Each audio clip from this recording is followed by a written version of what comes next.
The morning my grandmother died, my stepmother redecorated her bedroom before the funeral.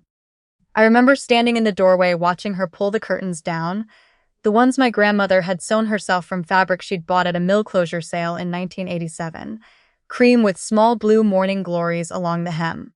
My stepmother had already dragged a box of my grandmother's things into the hallway. Shoes, a photo album. The ceramic rooster that had sat on the kitchen windowsill since before I was born. "We've been needing a guest room," she said without turning around. I was 22 years old and I did not say anything. I had learned early that saying things in that house cost more than staying quiet. "My name is Iris Calloway. I'm 34 now. I live in a small house in Asheville, North Carolina, and I have a dog named Fig and a job I'm good at, and a life that took me a long time to build from the right materials. But there's a story I've been carrying since I was a child, and it has a beginning that most people wouldn't believe, and an ending that I still sometimes have to remind myself is real. It starts, the way most things in my life start, with something disappearing. My mother left when I was 4. I don't have memories of her that I can fully trust. What I have are impressions, the smell of something floral, a voice that was higher than my father's, a sense of warmth that I may have invented to fill a space that felt too cold. My father never spoke about her, not once. When I was 7, I asked him where she had gone, and he looked at me for a long moment with an expression I couldn't read. And then he said, "She made her choices." That was the whole answer. I learned not to ask again. My father remarried when I was 9. Her name was Darlene, and she was not a cruel woman in the obvious ways. She didn't yell. She didn't strike. What she did was quieter than that. She had 2 kids from her first marriage, both a few years older than me, and she loved them in the loud, open way that parents love children they recognize as their own. She loved me the way you tend a plant that came with the apartment. Adequately. Without attachment. My grandmother, my father's mother, was the exception to all of it. She lived 40 minutes outside of town on a property that had been in our family since the 1950s, a white farmhouse with a sagging front porch and 2 acres of land that she maintained herself until her knees finally disagreed. Her name was Elsa. She was 71 when I was born, and she outlasted expectations by a significant margin, which I think she did on purpose. She was not a soft woman. She didn't say "I love you" easily, and she didn't make a show of affection. But she kept a drawer in her kitchen that had my name on it. Not literally, just designated, the way people designate things without announcing it. Filled with the specific crackers I liked and a spare toothbrush and a half-finished puzzle she would wait to complete until I came over. That drawer was the first place I understood what it felt like to be accounted for.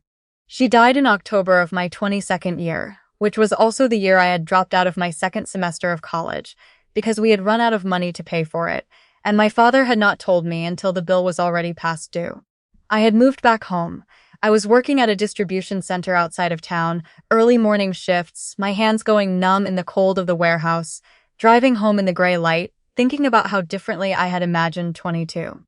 The week after the funeral, my father sat me down at the kitchen table. Darlene was in the next room. I could hear the television. He told me that my grandmother had left the property to him as expected. He told me she had also left something for me specifically, separate from the estate. He slid an envelope across the table. Inside was a folded piece of paper with a name and address on it, and below that, in my grandmother's handwriting. Tight, slanted, economical. A single sentence. "She has been waiting longer than she should have had to." The name on the paper was Constance Birch. The address was in Boone, North Carolina. About 90 minutes from where I was sitting, I looked up at my father and said, "Who is this?" He looked at the table. A muscle in his jaw moved. He said, "Someone your grandmother knew." That's not an answer. He stood up. He said, "I think you should go. I think that's what she wanted." And then he walked out of the kitchen and did not come back.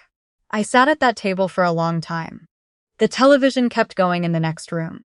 I folded the paper along its original crease and put it in my coat pocket, and I drove home to the spare room I was renting above a garage on Millbrook Road, and I stared at the ceiling and did not sleep. I almost did not go. That part is important to say. I almost talked myself out of it 3 or 4 times over the next 2 weeks. I told myself it was probably nothing. Some old friend, some neighbor my grandmother had wanted to check in on, some errand masquerading as a mystery. I told myself I was too tired for whatever this was going to cost me emotionally. I had a shift at 5 in the morning. I had a car with a slow leak in the front tire. I had exactly the amount of energy required to get from one day to the next, and not a great deal more. But the sentence stayed with me. She has been waiting longer than she should have had to. not go visit, not take care of this, waiting. Longer than she should have had to. That was specific. That was a sentence that knew something. I went on a Saturday in November.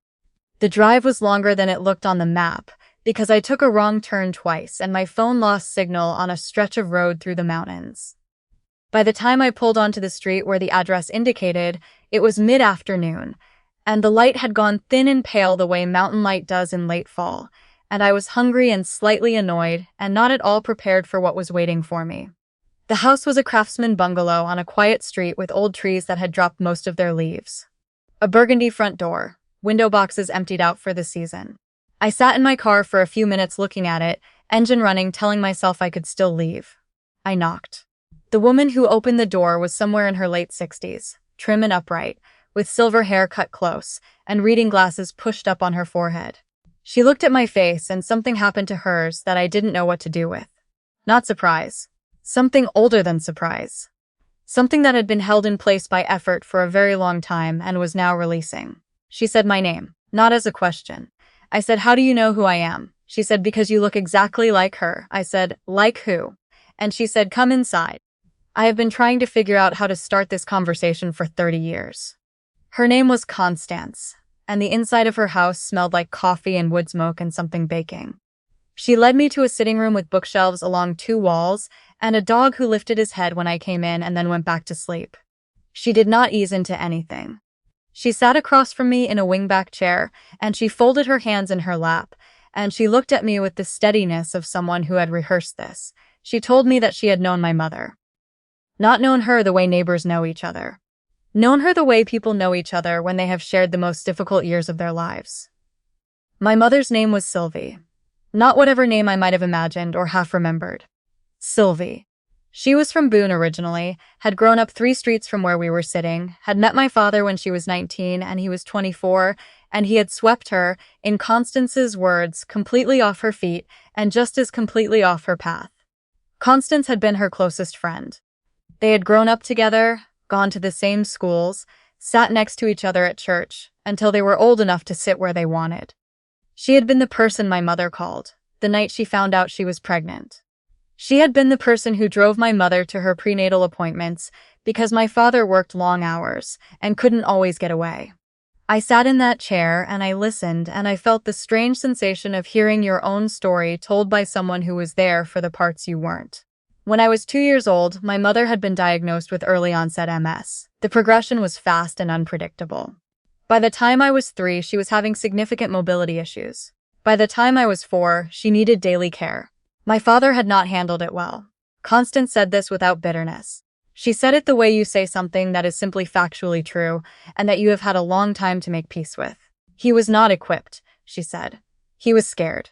He was 28 years old and his wife was declining faster than anyone had prepared him for.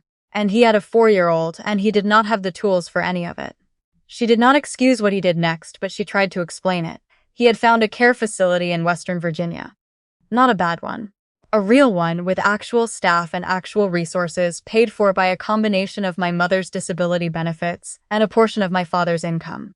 He had moved my mother there when I was 4 years and 2 months old.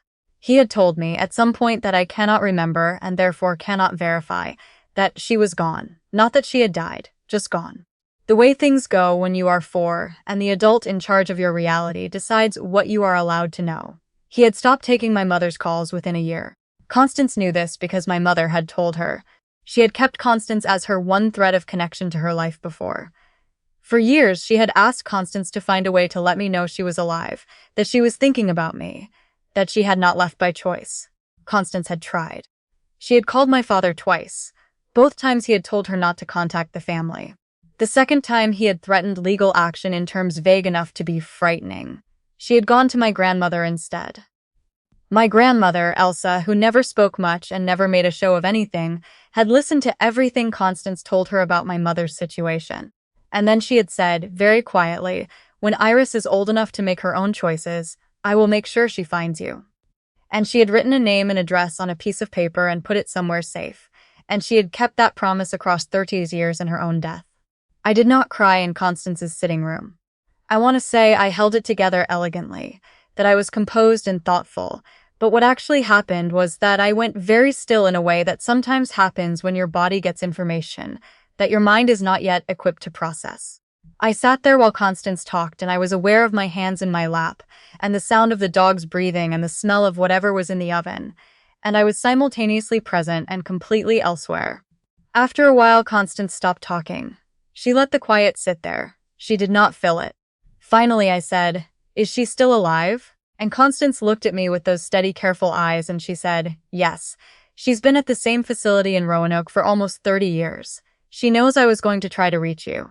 She asked me to tell you that she understands if you never want to make contact. She said she doesn't need anything from you. She just wanted you to know the truth." I asked Constance what the facility was called. I asked if she had the phone number. I asked if my mother was well enough to have a visitor. Constance reached beside her chair and picked up a piece of paper that had clearly been sitting there for some time, that had the look of something retrieved from a drawer where it had been kept in a state of readiness.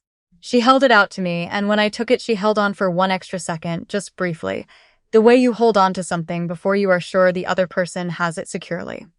Then she let go. I did not drive to Roanoke that day. I want to be honest about that, because I think the honest version is more useful than the version where I immediately did the brave and obvious thing. What I did was drive back to Asheville and sit in my car in the driveway above the garage for a while, and then I went inside and I called in sick to my next 3 shifts, and I slept for most of 2 days, which I think was my body's way of handling the structural change that had just happened to everything I thought I knew about my own life. I called Constance on the 3rd day. We talked for 2 hours. She told me more about my mother, her sense of humor, which was dry and quick, the book she had loved in her 20s, the way she had sung along to the radio without noticing she was doing it, the things she had told Constance to tell me if this day ever came. Small things, specific things, the kind of things that don't mean much to anyone except the person they were intended for. Constance had been keeping them safe for years. I drove to Roanoke on a Tuesday in December. The facility was not what I had feared, which had been something institutional and grim. It was a converted estate property, with wide hallways and afternoon light coming through windows that were actually large enough to matter. The staff knew who I was before I said my name, which meant my mother had told them, which meant she had been waiting in a way that was organized and real. They brought me to a common room first. I think they wanted to give both of us a gradual entry point rather than a sudden one. She was smaller than I expected. I don't know what I had expected. I had no true memory to measure against. She was in a wheelchair, and she had my same coloring, the same way of tilting her head when she was uncertain, something I recognized in the way you recognize something about yourself in old photographs. She had a blanket across her lap, and I want to note that she was 56 years old, and the blanket was there because the room ran cold, not because she was ancient or incapable, and I say this because I am tired of stories that confuse age with diminishment. My mother's mind was entirely her own. Her eyes were clear and sharp, and when she saw me, they went through something complicated, and then came out the other side into something that was simply very quiet and very certain. She said, "You have your grandmother's chin," I said. "People keep telling me things I should have known my whole life." She smiled. It was not a sad smile. It was the smile of someone who appreciates precision. We talked for 4 hours that first visit. She did not apologize for things that were not her fault. She did not over-explain. She told me what had happened in the factual way of someone who has had a long time to work through her own feelings about it and arrived somewhere past the anger of it. She asked me about my life with the genuine curiosity of someone who has been imagining a version of it for decades and wants to know how close she got. In some ways, she had gotten very close. I went back the following week, and the week after that. It has been 12 years since that first visit. 12 years of Tuesdays when I could manage them, of phone calls on Sunday evenings, of learning someone from the starting line at 34, in a way that most daughters do at 4 or 7 or 14. It is a strange and specific thing to build a relationship in that direction, backward from absence into presence. There are things we will never have. There are years that are simply gone in the way that years are gone when they are gone. But there are also things I did not expect. She reads the same kinds of books I read. She has opinions about coffee that are identical to mine in their intensity, if not always their conclusions. She laughs at things before the punchline, and I have always done the same, and I never knew that was something I got from somewhere. My father and I do not speak. That happened gradually, and then finally the way those things do. I did not stage a confrontation. There is a version of this story where I did, where I showed up with everything I had learned and laid it out in front of him and demanded something, an explanation, a reckoning, a form of accountability that I could hold in my hands. I thought about that version.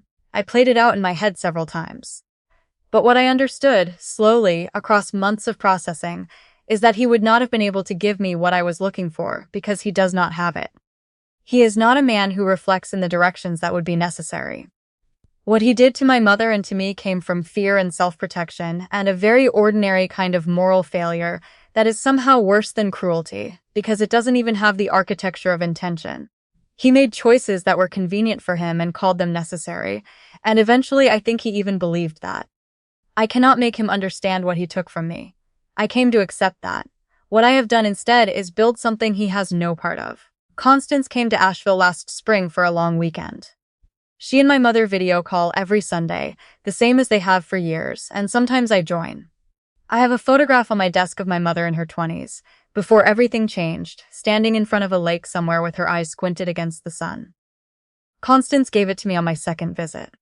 I keep it where I can see it when I'm working. My grandmother knew what she was doing when she wrote that name on that piece of paper. She understood that the truth had a right to exist, even when the people guarding it had decided otherwise. She understood that I deserved to know where I came from, even if claiming that right would cost me the version of things I had grown up with. And she understood, I think, that she would not be there to hand it to me herself, so she handed it to death instead, and trusted it to deliver. There is a certain kind of person who holds on to things for other people when the other person cannot hold on alone. My grandmother was one of them. Constance was another. My mother, in her own way, with 30 years of choosing to remain findable, choosing to leave a door open on the off chance I might walk through it. She was one of them too. I used to think that my life had been built on a missing foundation, that the thing that was taken from me early had made everything after it structurally unsound, that I was always going to be reaching for something that was never quite there. What I know now is that the foundation was never missing. It was just somewhere I had not been allowed to look. My grandmother left me a name on a piece of paper. She left me, in other words, a door. What was behind it was the rest of my life. If you've been holding onto a door you're afraid to open, I hope something in this story gives you reason to try.